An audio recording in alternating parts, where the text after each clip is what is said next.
বাইরে যা গরম পড়েছে তাতে আমার বাড়ির সবার আবদার যে বাড়ির সবাইকে এই গরমের মধ্যে কাস্টার্ড বানিয়ে খাওয়াতে হবে। তাই আমি ভাবলাম যে চলো তাহলে আমি বাড়িতে কীভাবে কাস্টার্ড বানাই সেটা তোমাদের সাথেও শেয়ার করি। তো কাস্টার্ড বানানোর জন্য আমি এইখানে আমুলের 500 ml দুধ নিয়েছি আর কাস্টার্ড পাউডার নিয়েছি যেটা ভ্যানিলা ফ্লেভারের। আর আমার বাড়িতে কিছু ফ্রুটস ছিল সেগুলোই আমি ছোটো ছোটো করে কেটে নিয়েছি। তো প্রথমে চলো দুধটা গরম করে নিই। তো দুধটা হালকা গরম করে আমি কিছুটা বাটির মধ্যে তুলে রাখবো। আর বাকি দুধটা ঘন হওয়ার জন্য গ্যাসের ফ্লেমটা মিডিয়ামে রেখে ফুটিয়ে ফুটিয়ে দুধটা ঘন করে নেব, যাতে দুধটা অল্প পরিমাণ হয়ে যায়।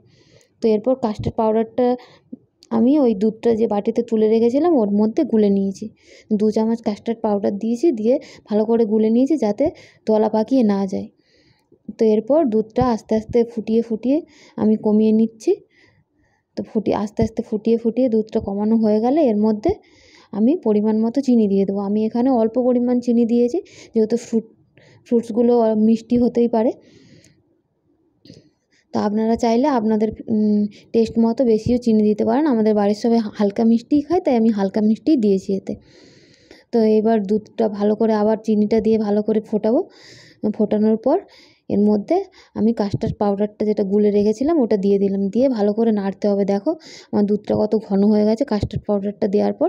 এরপর 1 ফুট ফুটিয়ে তারপর আমি গ্যাসের এটা বন্ধ করে দিয়েছি।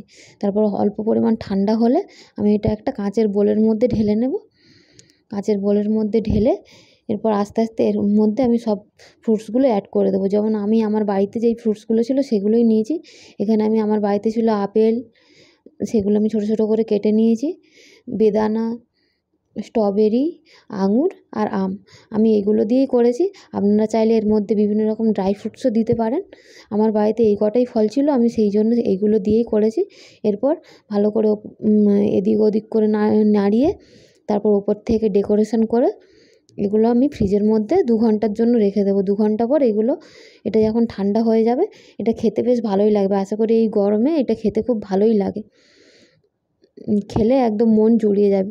কার কার এই গরমে কাস্টার্ড খেতে ভালো লাগে প্লিজ আমায় কমেন্ট করে জানিও। আর আমার রেসিপিটি কেমন লাগলো সেটাও তোমরা কমেন্ট করে বলো কিন্তু। যদি আমার ভিডিওটি ভালো লেগে থাকে প্লিজ একটা লাইক করে দিও। বাই।